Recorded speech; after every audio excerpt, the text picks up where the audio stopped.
안녕하세요. 오장로입니다. 오늘 주일날 아침에 이게 아직 100% 마음을 못 놓고 아직 교회에 못 가는 분도 간혹 있을 것 같아서 이번 주에도 인터넷 교회 선교예배 복음성 작곡 오장로 25편의 말씀을 여러분과 같이 은혜를 나누겠습니다. 교회를 이제는 거의 웬만한 분도 다 이렇게 가시고, 또 특수한 경우로 이렇게 못 가시는 분을 위해서 오늘 이 말씀을 여러분과 같이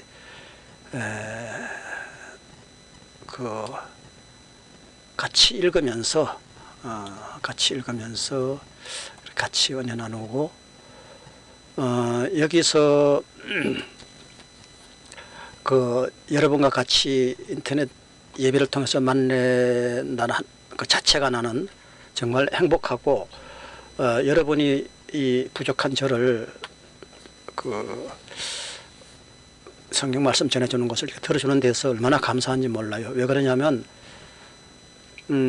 제가 이 교회에서 구역장을 한다든지 이렇게 성도님들에게 설교할 일이 있으면 이렇게 안 하거든요. 이렇게 안 하고 성경에 있는 말 외에는 다른 얘기는 아무것도 안 합니다. 그렇지만 저는 왜 좀 다른 데하고 다르게 얘기하냐면, 부흥 강사 스타일로 지금 그렇게 이야기를 하느냐 하면은 그 중심이 예수 전혀 안 믿는 분을 상대로 이렇게 지금 얘기를 하는 거거든요.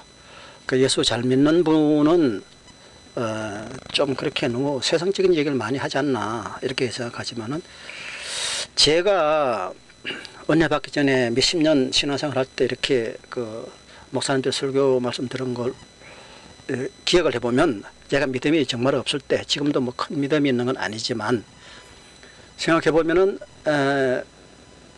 이렇게 말씀 스토리가 조화가 잘 되지 않으면은, 너무 딱딱하게 교회 성경 말씀을 얘기를 하면은 정말 지루하더라고요. 그래서 성도님들에게는 이렇게 하는 것이 좋지 않은 방법이거든요. 근데 전혀 예수를 모르는 분이 이 얘기를 좀 듣고 계시기 때문에 그런 분에게 딱딱하게 성경 말씀을 줄줄 읽어주면, 그게 진짜 보석이긴 하지만 마음밭에 이렇게 받아들이기가 아무리 값진 보석이라도 쉽지 않다 하는 것을 제가 너무 잘 알기 때문에, 제가 믿음 없는 그런 생활을 무지하게 오래 했거든요. 하여튼 어릴 때부터 교회 다녀가지고 30살 될 때까지 이 믿음이란 게 없었어요. 그렇게 열심히 교회를 다니면서, 열심히 교회 다니는 거하고 믿음하고는 틀리거든요. 30살 넘어서부터 이제 예수님 만나고부터 내가 이제 작은아마 믿음이 생기기 시작해서, 내가 그때 일을 생각해 보면, 그때 내가 목사님들에게 들은 설교 이런 걸 생각해 보면은 너무 뭐랄까 이해가 하기 어려운 식으로 이제 그렇게 내 생각에 심어졌던 것을 기억을 해요. 그래서 중심이 전혀 교회 안 다니는 분, 예수를 안 믿고 믿음이 없는 분을 위해서 제가 드리는 말씀이기 때문에, 여러분은 좀 무리하게 얘기한다 이렇게 생각하지 마시고 계속 들으시면은 제가 왜 이렇게 하는지 앞으로 언젠가는 아시게 될 겁니다. 자, 그러면 오늘 여러분과 같이 은혜를 나눌 말씀을 준비했어요. 근데 이 말하는 직업이 학교 교사라든지 교회 목사님이라든지 이런 직업이, 우리 그때 시골에서 땡볕에 나가 일하고 할 때는 저런 분들은 저렇게 가만히 서서 선풍기 틀어놓고 일주일에 한 번씩 이렇게 말만 하는 게 얼마나 행복할까. 땀 한 방울 안 흘리고 이렇게 생각했지만, 이 말하는 게 엄청 힘들다는 거를 지금 최근에 와서 더욱 절실히 느꼈어요. 근데 제가 요즘 와서 힘들다고 느끼지, 전에 교회에서 성도님들에게 설교할 때는 이렇지 않아 힘이 안 들었거든요. 왜냐하면 성경에 있는 건 그대로 그냥 이렇게 전해주면 되니까.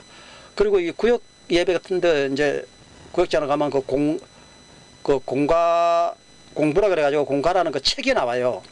그래서 그 책에 있는 내용만 이렇게 전해주면 되기 때문에 그렇게 힘이 별로 안 듭니다. 근데 이거는 저는 완전 생짜를 이걸 성경 그 딱딱한 성경의 말씀을 전혀 안 믿는 사람에게 맞춰서 하기가 쉽지가 않아요.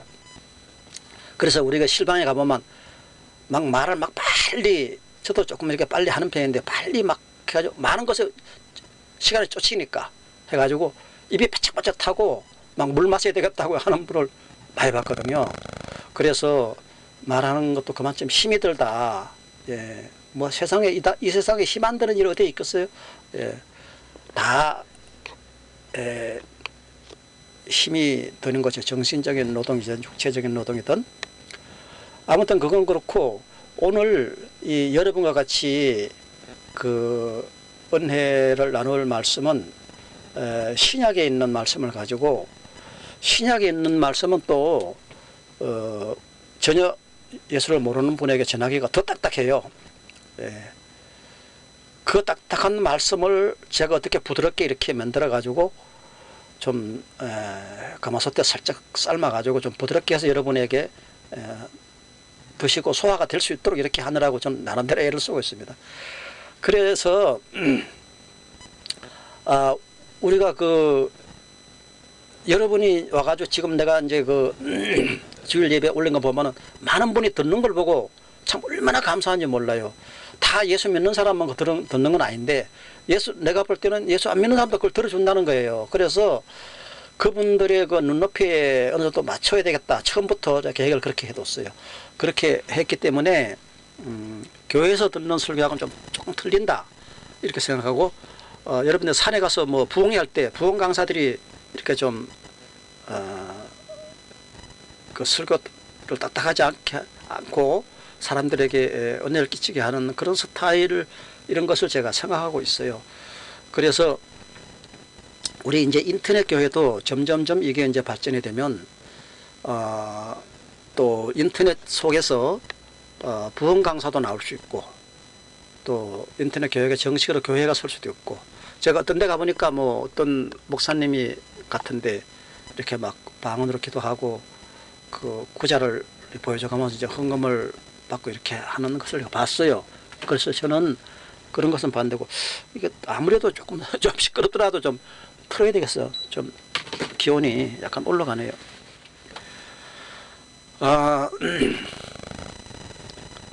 이 예수님께서 이 땅에 오셔가지고 그 30년을 우리와 같이 이렇게 돈벌이 하면서 아버지, 목수인 아버지 밑에서 자기도 목수 디모도를 하면서 그 이렇게 아버지를 도와드리고 세상 일을 했던 거 아니에요. 그렇게 했으니까 이 세상에서 우리가 밥을 먹고 살기 위해서 일한다는 그것이 얼마나 어렵고 그 사람들의 고통을 예수님이 너무 잘 아시죠. 그런 걸 다 직접 체험했던 분이니까. 그래서 3년간을 이제 일을 그만두고 공생활을 이제 들어가서 그 업적을 이룬 것이 우리 신약 성경입니다. 이 신약 성경이 예수님에 대한 것만 전문적으로 적은 것이 이 외경에는 더 많이 있어요. 더 많이 있는데 정말 그 진저와 같고 모든 것이 이렇게 허실이 없이 보탬이 없이 정말 예수님의 행적을 그대로만 적은 그런 사람이 4명이 적은 것을 올린 것이 바로 마태, 마가, 누가, 요한 이렇게 사복음입니다. 그래서 사복음서가 다 내용이 같아요. 원래는 다 예수님에 대한 거. 그래서 같아도 똑같이 가서 이렇게 그 예수님 보고 자기 적어도 그 사람 판단하는, 사람마다 판단하는 게 틀려가지고, 예. 그 예를 들면은 어떤 분은 예수님이 그 갈릴리에서 설교하고 그 다음 지역은 그 예루살렘 성전으로 갈 것이다 이렇게 생각하는 사람이 있고, 또 아니면은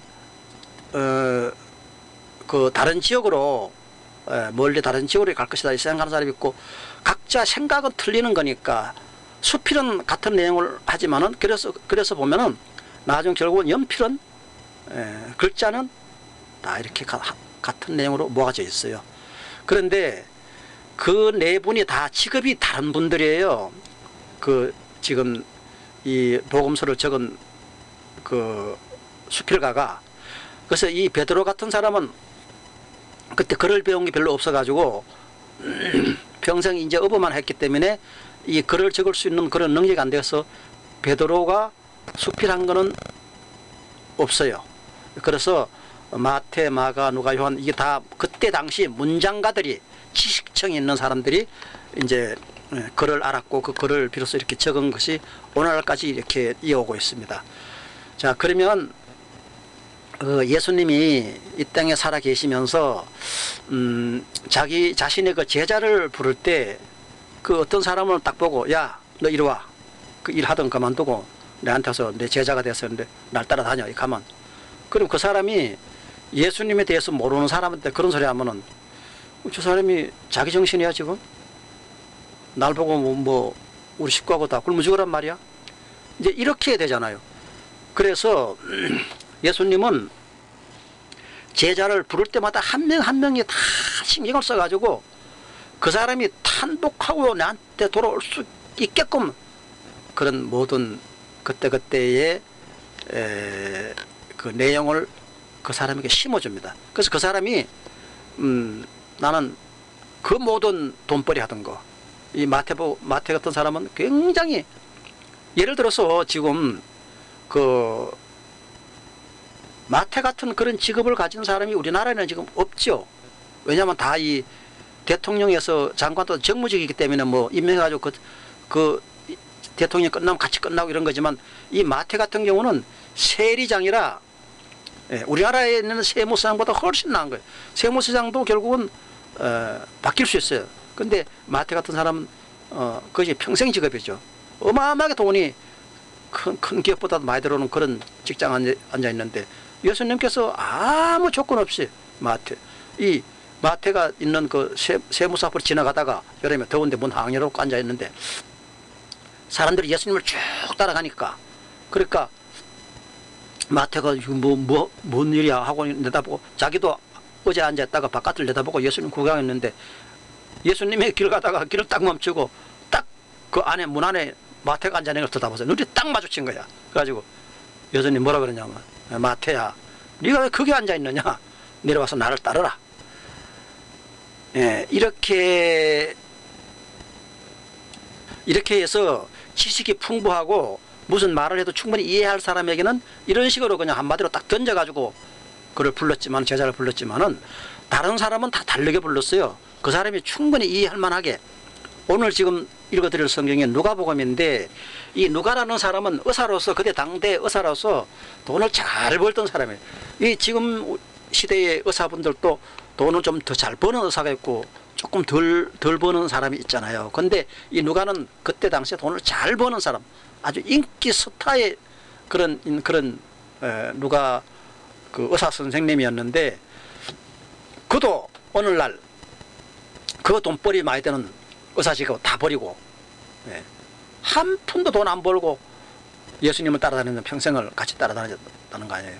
그러면은 애들도 아니고 지금 이 장정이 자기 식구가 딸리고 자기가 식구들 먹여 살리면 안 되는데 그런 것을 다 뿌리치고라도 나는 예수님을 따라가겠다 하는 걸 욕망이 생기게 하는 것이 예수님께서 베푸신 하나님의 능력, 하늘의 능력인 것입니다. 그래서 마태 같은 사람은 자기에게 특별한 능력을 안 보여줘도 너 왜 그 앉았냐? 내려서 날 따르라. 한마디 거짓도 없이 금방석에 앉아있는 의자 다 버리고 평생을 예수님 따라다니면서 예수님의 행적을 수필했던 거 아니에요? 그 사람이 바보겠어요? 얼마나 머리가 좋았으면 그 마태가 그런 자리까지 올라갔겠어요. 그건 대통령하고도 비교가 안 돼요. 대통령은 뭐 4년 5년 하면 끝나버리잖아요. 그거는 자기 평생에 대단한 그런 직업을 가지는 마태도 한마디 거절 없이 예수님 따라갔더라. 누가 같은 사람도 자기가 그 돈 잘 버는 의사 다 버리고 예수님 따라갔더라. 그리고 요한 같은 사람은 누가나 마태에 대하면 게임이 안 되는 사람이에요. 지식이 요한복음을 읽어보면 이 다른 복음서하고 약간 틀릴 정도로 당대의 지식이 그 모든 12제자보다 가장 지식이 많은 정말 학자 중에 학자인 사람이 요한입니다. 그래서 그런 분도 예수님을 따라다니면서 자기의 그 많은 지식, 세상에서 사람들의 인기 있고 그야말로 스타에 반열했던 그런 사람도 다 버리고 예수님을 따라다녔던 거 아니에요? 근데 오늘 지금 이 여러분에게 성경 말씀 전해드릴 말씀은 누가복음이에요. 누가복음. 그래서 누가복음에 보면은 이 예수님께서 베드로를 부르는 장면이 나옵니다. 자, 누가나 요한이나 마태 같은 사람은 아주 지식이었고 또 이 마가 같은 사람은 엄청나게 부자였어요. 이 12제자 중에서 마가가 제일 부자였거든요. 지금 말하면 뭐 삼성, 현대 이런 거 정도 될 정도로 세상 부럽지 않은 부자였어요. 근데 그 마가도 그 많은 재산 다 재산 관리 안 하고 예수님을 따라다녔던 거 아니에요? 그래서 이 12제자가 그 자기의 권위와 재물과 모든 것을 버리고 예수님을 따라다닐 때는 그만한 매력이 있고 값어치가 있으니까 따라다니지 바보라서 따라다녀요. 자기 가족 다 버리고 식구 다 버리고. 예? 그래서 그 놀라운 능력의 역사가 하늘의 비밀을 그들에게 심어질 때, 하늘의 비밀이 그들에게 심을 때 그들은 세상의 모든 것이 가지고 있던, 손에 잡고 있던 모든 것이 다 물거품 같더라 하는 것을 깨닫게 되는 거죠. 그래서 자기가 져가던 모든 그 배에 노를 젓던 롯데를 다 버리고 예수님을 따라다녔던 거 아니에요? 그러면은 지식이 많은 사람은 예수님의 능력으로 인해 가지고 좀 지식 위에 지식이 있는 예수님이 그 지식을 눌림으로써 그들이 예수님을 따라다닐 수 있었지만 지식이 없는 그런 글자도 모르는 그런 아주 무식한 그런 어부가 바다에서 배만 잡고 평생 자기 식구를 먹여 살려고 하는데 그런 사람 부를 때는 야, 너 그거 버리고 나한테 와. 그 어부 생활하는 사람이 얼마나 또 성격이 대단하겠어요. 그렇게 당신 미쳤어? 내가 왜 당신을 따라가? 우리 식구는 어떡하고? 이렇게 될 거 아니겠어요? 그래서 그에게 지식적으로 이야기해줘도 맥혀도 가지도 않고 참 난감한 사람이죠. 그래서 예수님께서 이 베드로를 부를 때는 다른 방법을 썼어요. 마태나 누가나 요한같이 이렇게 부른 게 아니고 저 인간은 성격이 대단하니까 거치고 대단하니까 내가 뭔가 한 덩어리 던져주지 않고는 저가 나를 안 따라올 것이다 하고 예수님께서 그에게 핵폭탄을 하나 던집니다. 그래서 너 이거 한번 봐봐. 이거 보고 네가 깨달음이 끄덕 날 따라와라. 말은 안 하고 아무 말도 안 했어. 그렇게 핵폭탄을 먼저 던지는 장면이 오늘 나옵니다. 그래서 그 대단한 성격, 그런 그 거칠은 성격을 가지고 있는 이 베드로도 오늘 자 여기 이제 조금 좀 보여드릴게요. 제가 이 베드로가 이름이 시몬 베드로거든요. 시몬 베드로. 그래서 시몬이라고 하기도 하고 시몬 베드로 이렇게 해요. 그래서 이 베드로가 예수님을 올 따라오는 장면이 연출이 됩니다. 자, 그런데 우리가 이 죽고 사는 문제라든지 예수님의 능력이 그때 대단하지 않았으면 누가 다 가장이고 자기가 식구들 가족 먹여 살려고 되는데 그 식구들 다 뺑개치고 예수님을 따라왔겠느냐 이 말이에요. 그만한 값어치가 있으니까 따라왔지 않았겠느냐고요. 제가 여러분에게 이 말씀을 전하는 이유가 내가 그만한 값어치가 있는 것을 전하지만은 여러분은 아직도 이 말씀에 대해서 이해를 못하는 경우가 많이 있을 수 있어요. 있지만은 언젠가는 여러분도 어느 날 하나님의 부르심을 받을 수 있습니다. 내가 여러분을 하나님께 불러서 인도할 수는 없어요. 그 능력은 오로지 하늘에서 내려옵니다. 자, 그래서 오늘 먼저 이 성경 말씀 읽기 전에 제가 우리 있는 데서 우리 어릴 때부터 어떤 그 어른들로 통해서 내가 많이 들었던 얘기인데 그 이 얘기를 여러분이 먼저 한번 이렇게 오늘 전해드리고 성경 말씀을 읽도록 하겠습니다. 어떤 마을에 그 젊은 세세댁 아줌마가 시집을 와가지고 부엌에서 그 인절미 있잖아요. 인절미 그거를 시골에서 못 살고 하는데 이제 그 뭐 제사 뭐 그런 거 다 오면 이제 인절미 같은 거 가잖아요. 제사 준비한다고 인절미를 해가지고 그 내일이면 이제 제사 지내고 해야 되잖아요. 그 인절미가 그 찰떡으로 돼 찰이 많잖아요. 그게요. 찰지잖아요. 그렇게 그 이제 고물 묻혀가지고 뜰뜰뜰 안 붙기 위해서 그렇게 고물 묻혀가지고 만드는 게 인절미 아니겠어요? 그래서 인절미가 따뜻할 때 참 맛있죠. 예. 식으면 딱딱해져 이제 그게. 그런데 그 인절미를 찰떡 지금 해놓고 내일 제사 지내려고 어떤 집에 이제 그 세세댁 며느리가 들어와가지고 그 제사 준비를 다 해놨어요. 다 해놨는데 그 어른들이 밭에 나가서 일을 하다가 며느리가 이제 제사 준비 다 해놓은데 저녁 때 돼서 이제 들어오는 거야. 들어오는데 보통 때 같으면은 한 6시나 7시에 들어오는데 그날 따라서 어른들이 며느리의 계산대로 맞지 않게 1시간 정도 빨리 들어왔어. 어른들이. 그 어른들도 또 계산했지. 왜 그러냐면 오늘 제사니까 이제 1시간 정도 빨리 가자 해가지고 원래의 스케줄과 다른 시간에 며느리가 생각한 게는 아직 1시간 후에 어른들 올 것이다 이렇게 생각하고 있는데 갑자기 어른들이 들어닥친 거야. 대문으로. 그래서 대문을 열고 들어온 소리가 나는 거야. 그때 그 며느리가 뭘 했냐면은 그 인절미 그거를 그 어른들 없을 때 말하자면 몰래 좀 훔쳐 먹은 거지. 예. 그래가지고 막 한창 막 입에 이빨 여놓고 먹는데 어른들이 대문 열고 들어온 소리가 나. 자, 그러니 그 뱉을 수도 없고 그거 빨리 생겨야 되잖아요.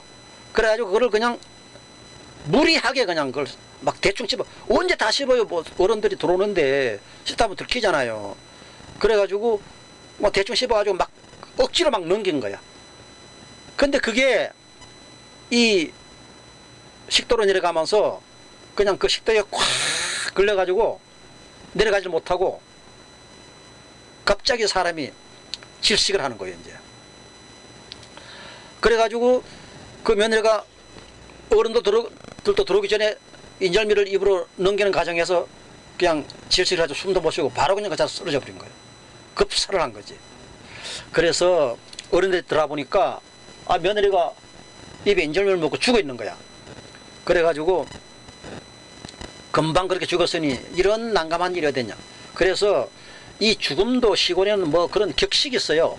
나이가 많은 분이 이제 돌아가시면 호상이다. 예. 호상이다. 우리 할아버지 때 돌아갔을 때 그 동네 아재들이 와가지고 호상이라고 하더라고. 그때 내가 호상이 뭔지 몰랐는데 호상이라는 거는 그 나쁜 죽음이 아니다. 좋은 죽음이다. 자, 그렇게 되는데 이 애들이 죽거나 이 젊은 여자나 남자 죽거나 하면 그거는 그 아주 호상이 아니고 그 비참한 걸로 비극으로 이렇게 생각을 하거든요. 그래서 그것은 똑같이 죽음은 죽음인데 호상이 아닌 거지. 그래서 참 애달픈 죽음이다. 이렇게 해가지고 거기는 슬픔이 곁들여 있다. 그래서 이 어른들이 참 기가 막혀가지고 그때는 뭐 지금같이 뭐 죽으면 병원에 가서 뭐 입원해가지고 의사 진단받고 이런 거 없고 죽으면 그냥 끝난 거야. 뭐 누가 와서 사망 진단서 내는 것도 아니고. 그리고 그때 또 얼마나 살기 어려웠어요. 그 보리죽도 못 먹다가 인절미 그 며느리가 그 안 먹고 싶었겠어요. 그래가지고 그 인절미가 그 며느리를 죽여버린 거야. 그래서 어른들이 그 며느리 죽음에 대해서 슬퍼하고 그 며느리의 남편 그 어른 아들도 그렇게 며느리를 위해서 울고 그렇게 해서 며느리를 장사를 치렀습니다. 그래서 여름에 덥고 하니까 이 오래 놔두면 몸이 빨리 상하니까 빨리 그냥 한 이틀 이렇게 지나서 그냥 바로 그냥 이 매장을 했습니다. 그래서 시골은 옛날에 그 상여 그걸로 해서 했잖아요. 상여해가지고 동네 사람들이 상여 메고 가가지고 그 다음에 그 저 묘 파는 것도 상여 맨 사람들도 가서 그 파고 이렇게 그 장사 지내고 묵고 저기 뭐야 돌뱅뱅 돌아가면서 이렇게 밟고 오잖아요. 묘를 그렇지 않게 입히고. 그래서 그게 나도 이제 어릴 때 그 우리 할아버지가 오랫동안 계셨기 때문에 그 동네 상여계가 있어가지고 개원일에 다 개원이 된 거지, 한 마을이. 그래가지고 누가 죽으면 나 가서 이제 그 상여를 못 매니까 어리니까 그 앞에서 뭐 이래 또 들고 있는 거 있어요. 나 그거 뭔가 지금 이름을 잘 모르겠는데 그 뭐 하여튼 뭐 천하대장군같이 이렇게 된 거 뭐 그런 거 이렇게 현수막 해가지고 이렇게 막대기를 해서 이렇게 들고 가는 거 있어요. 여러분 영화에도 봤시죠? 저 그 시골서 안 사신 분들은 그거 맨날 들고 다녔어요. 저 상해를 못 매니까. 그런데 내가 이제 시골서 나올 때 17인가 18인가 그때에서 나왔는데 마지막으로 딱 한 번 나도 상해를 매게 된 거예요. 그러니까 17, 18 그때 가서 상해를 맸는데 상해라는 게 처음으로 맨 거지. 그러니까 처음이자 마지막이에요. 딱 한 번 매었는데 그게 상해라는 게 매보니까 그 참, 예, 그 해보지 않고는 몰라. 웃기더라고.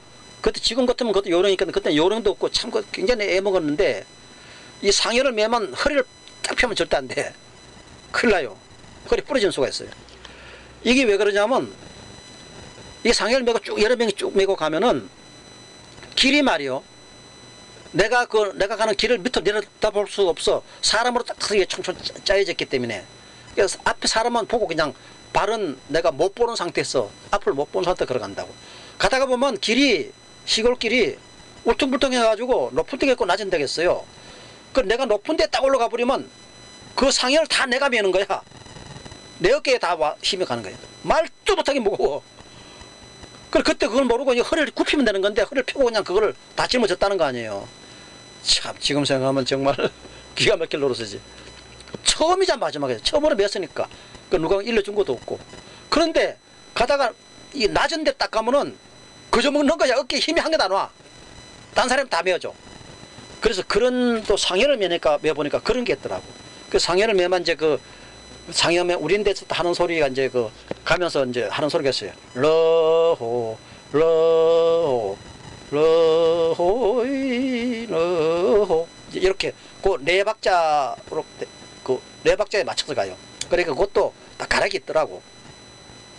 그래 이제 너호 너호 너호요이 너호 이렇게 이제 그 네 가락이 짜여져 가요. 그러니까 계속 그걸 되풀이하면서 가는데 그 이제 가가지고 시체를 묻고 이제 또 이렇게 밟아준다고 단단하라고.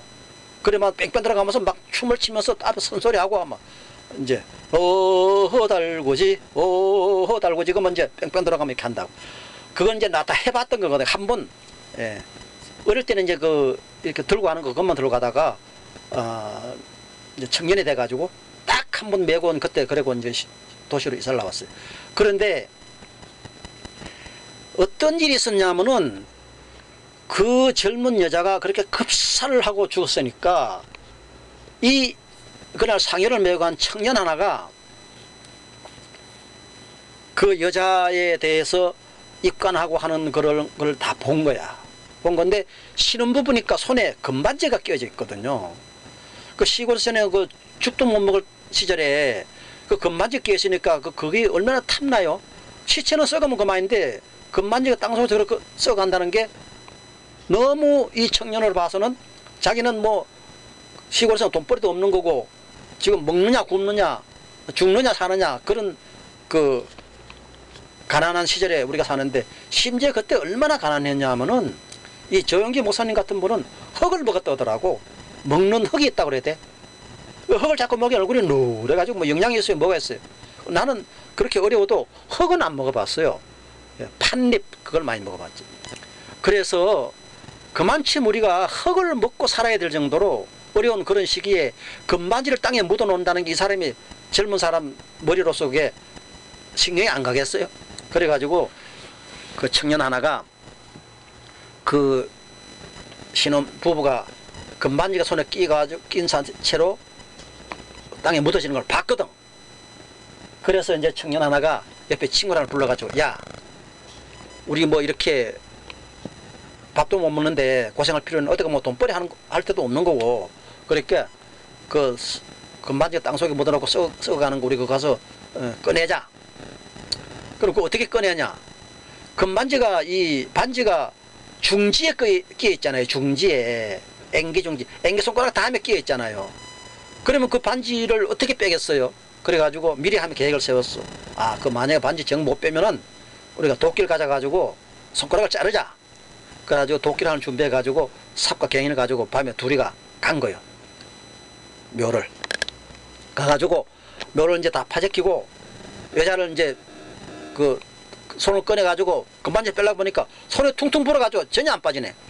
그래서 돌을 하나 주고다가 손 있는 데 갖다 밑에 받치고 위에 도끼로 손가락을 두 개를 잘라버렸어요.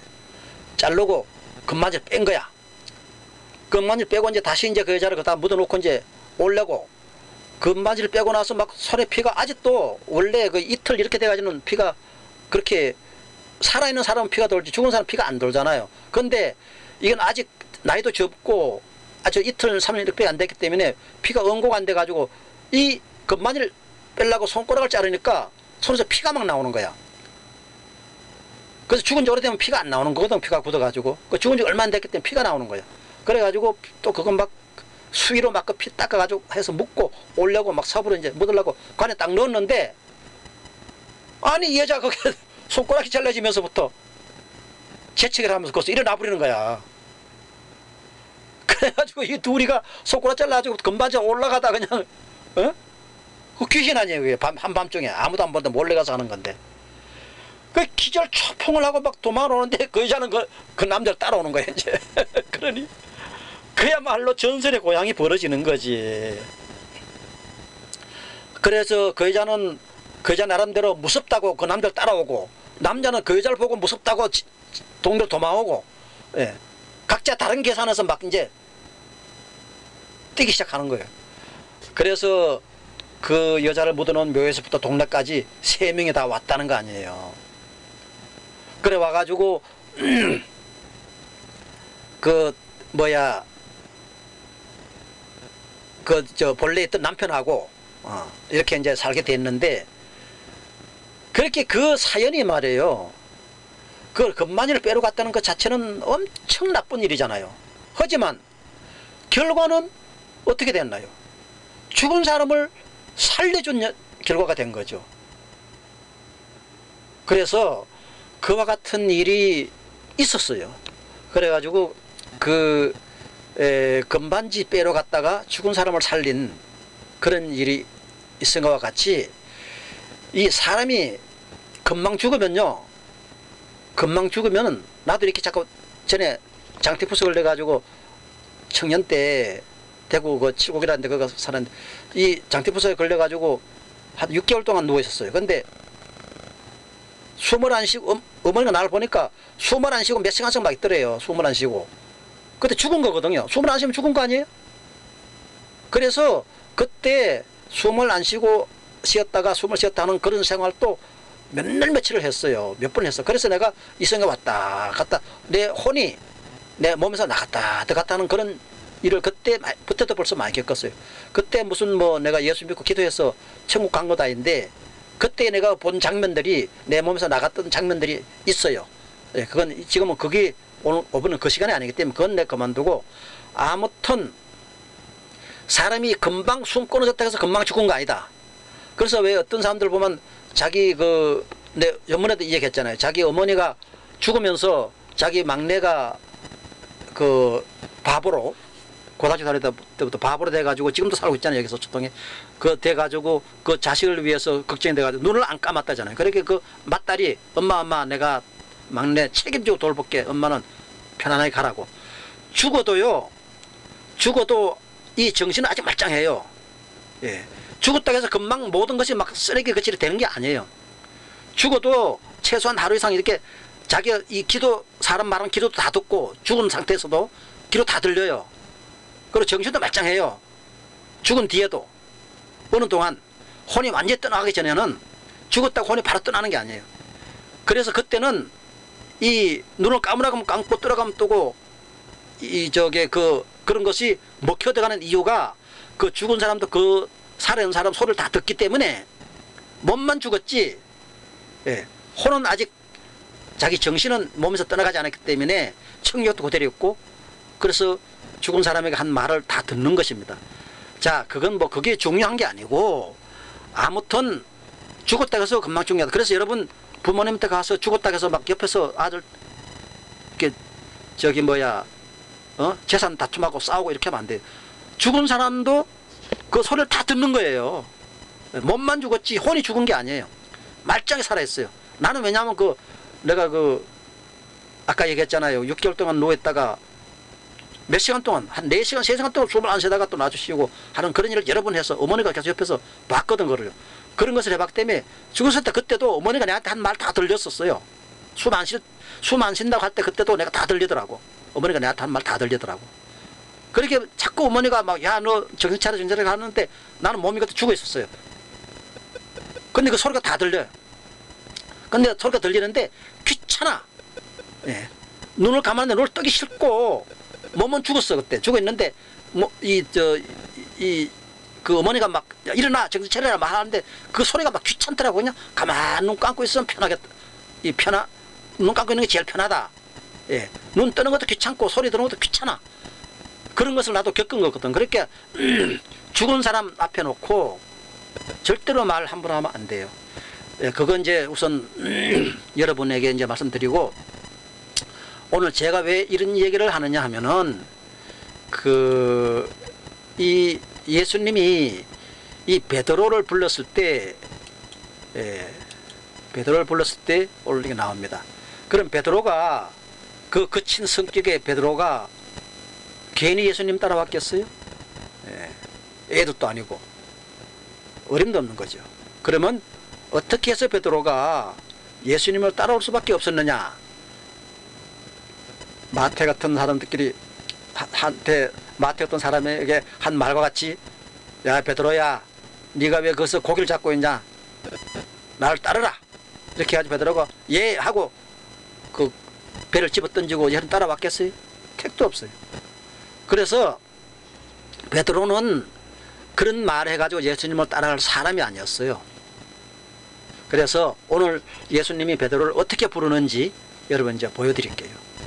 자, 누가복음, 이 누가복음을 왜 택했냐 하면은, 누가는 자기가 의사기 때문에 병곤 치고 뭐 죽었다 살고 이런 거는 빠삭하게 어느 사람도 자기 잘 알잖아요. 그래서 이 병곤 친 문제라든지 이런 문제는 누가가 다니면서 아주 잘 적었어요. 어느 어떤 복음보다도. 표현도 잘했고. 그래서 오늘 누가복음을 택한 거예요. 누가복음, 마가복음, 마태복음, 요한복음 다 똑같은 내용이지만은 누가복음에서 병 관련 죽고 사는 문제, 이런 문제는 누가라는 의사가 잘 적어놨다. 그래서 누가라는 그 의사가 적은 그런 서적을 지금 여러분에게 읽어드릴게요. 누가복음 5장 1절에서부터 제가 읽겠습니다. 예수께서 겟세마네 호숫가에서 계셨습니다. 그때에 무리가 예수께서 마구 밀려와 가지고 하나님의 말씀을 듣기를 시작을 했습니다. 예수께서 보시니까 배 두 척이 베드로가 고기 잡는 배 두 척이 호숫가에 되어 있는 것을 보고, 어부들은 배에서 다 내려라, 예수님이. 그리고 내려라가 아니고 배 두 척이 예수님께서 이제 그 배를 보니까 배 두 척이 호숫가에 이제 되어져 있고, 어부들은 배에서 내려가지고 그물을 싣고 있었습니다. 왜 그러냐면 이 베드로와 이 어부들, 요한 뭐 이런 어부들은 그날 이때가 아침이었는데 밤새도록 그 갈릴리 호수에 거기서 댕겼는데 고기를 하도 못 잡은 거야. 그래서 그날 허탕치고 고기를 못 잡고 그 갈릴리 호숫가에서 베드로를 포함한 어부들이 배에서 내려가지고 오늘은 땡친 날이야 그러면서 이제 힘없이 맥이 빠져서 배에서 내려서 그물을 싣고 있었습니다. 고기 한 마리 못 잡고. 그때 예수께서 그 배 가운데 하나인 배가 이제 몇 개 있는데 하나인 시몬의 배에 올랐다. 누구? 베드로의 배에 올라간 거죠. 그러면 그 배가 몇 대 있었는데 다 고기 못 잡았으니까 배가 다 빈 배잖아요. 근데 예수님이 딱 시몬의 배에 올라간 거예요. 그 중에서 가운데 있는 배에 딱 올라간 거예요. 그리고 그에게 베드로에게 말했습니다. 배를 물에서 조금 떼어놔라.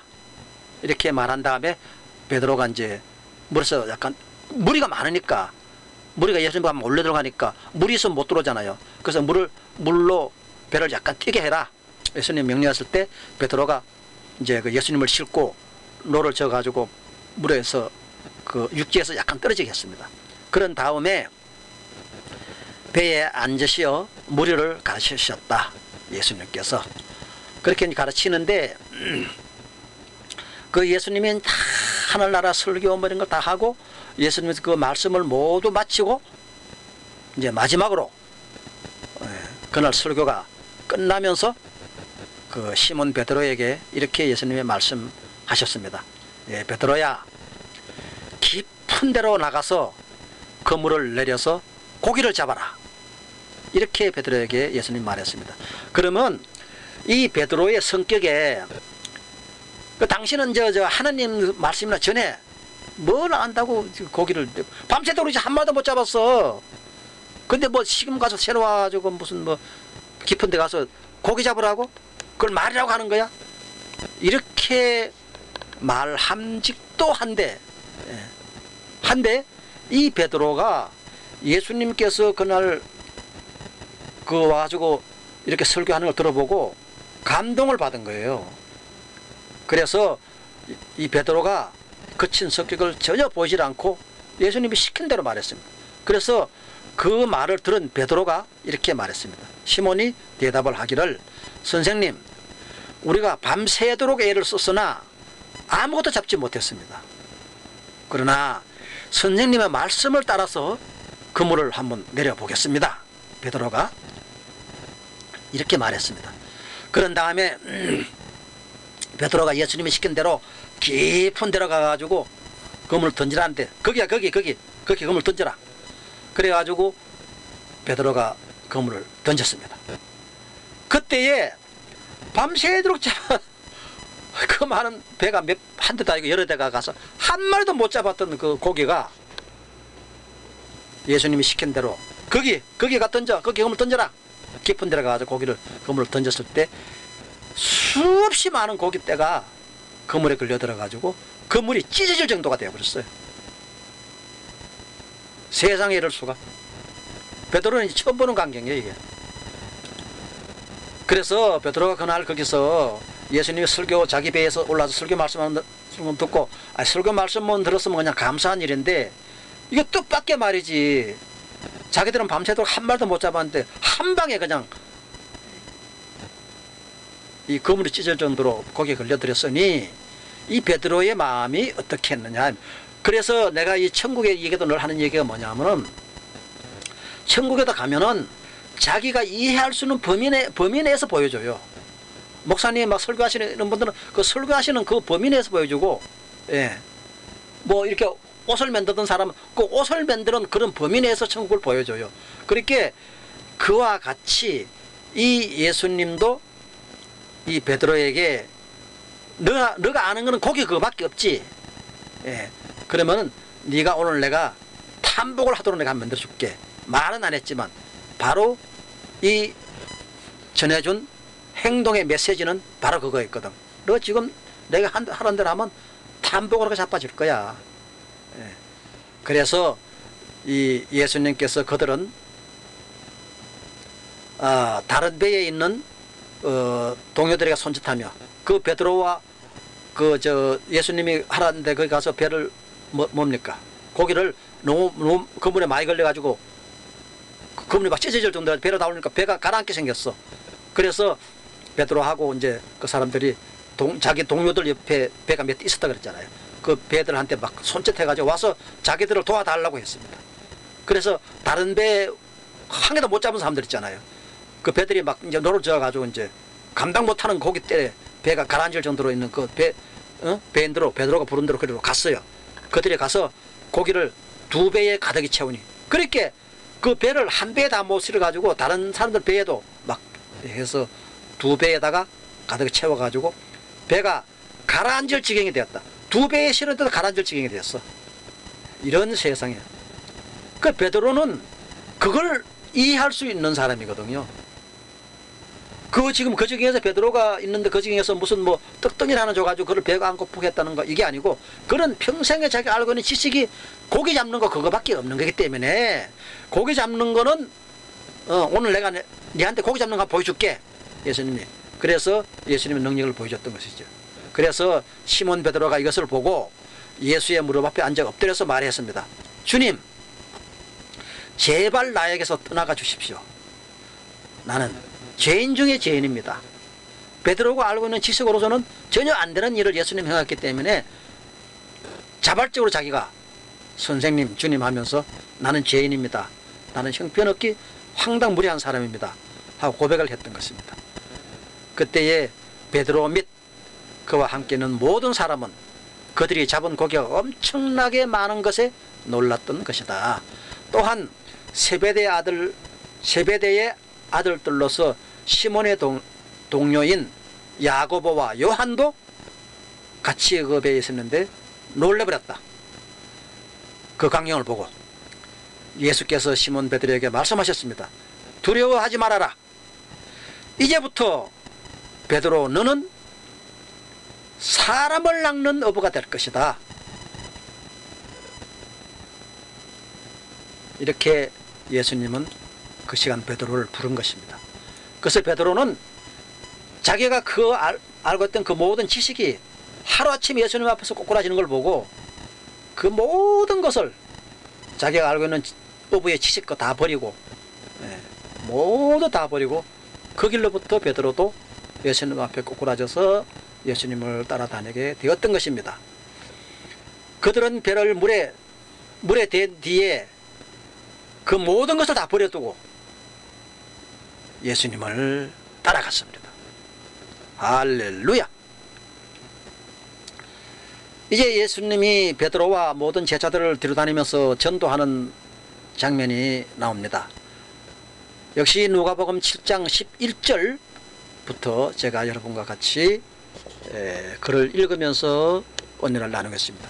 그 뒤에 곧 예수께서 나인이라는 성읍으로 가시게 되었는데 제자들과 큰 무리가 그와 동행을 하였습니다. 예수께서 성문에 가까이 이르렀을 때에 사람들이 한 죽은 사람을 메고 나오고 있었습니다. 그 죽은 사람은 그의 어머니의 외아들이고 그 어머니, 그 여자는 과부였습니다. 자, 과부에다가 외아들인데 그 외아들이 죽었으니까 그 어머니 마음은 오죽하겠어요. 특히 거기는 이 전년표도 얘기를 했죠.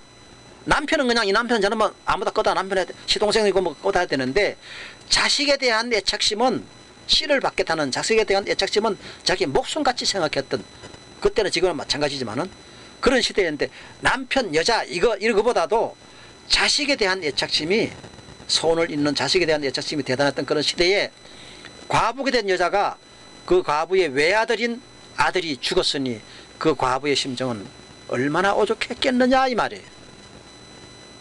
그런데 그 성에 많은 사람들이 그 여자와 함께 그 아들 죽은 상여를 뒤에 따라오고 있습니다. 어이요. 예. 주님께서 그 여자를 보시고 가엾게 여기셔서 말씀을 하셨습니다. 울지 말아라. 이렇게 예수님은 그 과부에게 말씀을 하셨습니다. 그리고 앞으로 나아가서 예수님은 그 상여를 메고 가는 그 관에 손을 대시고, 메고 가는 사람들이 예수님이 그 관에도 손을 대니까 멈추어서 서 있었습니다. 예수께서 말씀을 하셨습니다. 젊은이야, 내가 너에게 말한다. 일어나라. 할렐루야. 이렇게 베드로와 요한과 모든 제자들이 보는 가운데서 상여꾼들이 상여를 메고 가는 사람들이 다 보는 가운데서 또 초상 나가지고 따라오던 모든 그 사람들이 보는 가운데서 예수님께서 젊은이야, 내가 네게 말한다, 일어나라, 이렇게 예수님께서 말씀하셨습니다. 그러자 죽은 사람이 뻘떡 일어나 앉아서 말을 하기 시작을 했습니다. 예수께서 그를 그 어머니에게 돌려주셨습니다. 할렐루야. 그래서 모두 두려움에 사로잡혀 가지고 하나님을 찬양하면서 말하기를, 우리에게 큰 예언자가 나타나셨다 하고, 또 하나님께서 자기 백성, 하나님의 백성을 돌봐주셨다 하면서 찬송하면서 이 울음바다였던 초상집에서 할렐루야 찬송이 넘치는 은혜의 부흥의 장소로 바뀐 것입니다. 바로 그 장소가 오늘 이 장소입니다. 여러분에게 그 초상 난 거, 죽은 거, 좀 사업 좀 하다가 실패한 거, 그런 것이 예수님 앞에서는 아무런 문제가 되지 않는다는 것입니다. 할렐루야. 그래서 여러분이 그 과부와 같은 심정으로, 자식을 잃은 과부와 같은 심정으로 하나님 앞에 기도만 한다면,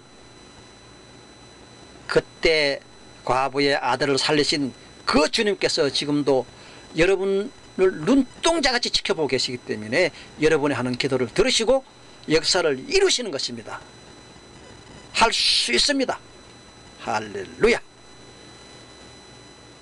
이렇게 예수님께서는 우리들을 위하여서 과거나 지금이나 역사하시고 우리 옆에 항상 따라 계시는 것입니다.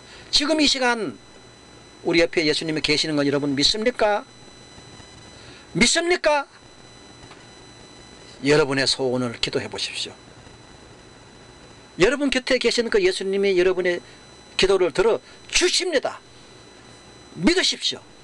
할렐루야. 오늘 이 말씀을 가지고 우리 주님께서 베푸신 역사에 대해서 이적과 기사를 여러분에게 소개해 드렸습니다. 이제 여러분께서 벌써 시간이 1시간 됐습니다. 마쳐야 되겠네요. 여러분께서 과거와 달리 예수를 믿는 사람이든 예수를 안 믿는 사람이든지 간에 기도할 때 오늘 예수님께서 이적을 베푸신 것과 같은 일이 여러분 가정에 다 일어날 수 있어요. 무조건 일어납니다. 내용은 다르지만 아들이 죽었든지, 여러분 남편이 사업하다 실패를 했든지, 여러분 가정의 아들이 여러분 원하는 학교에 진학을 못했든지, 문제는 가지각색으로 다 사연이 달라요. 하지만 역사와 기적은 한 가지입니다. 어떠한 문제가 생겼든 간에 그 역사를 이루시고 여러분에게 문제를 풀어주시는 분은 오직 주 예수께서 보내신 보혜사 성령, 그분만이 여러분의 문제를 해결해 줄 수 있습니다. 있습니다. 할렐루야. 이로써 오늘 말씀을 마치고 또 다음 주일날 여러분과 같이 좋은 말씀으로 은혜 받기를 원합니다. 할렐루야. 아멘. 감사합니다.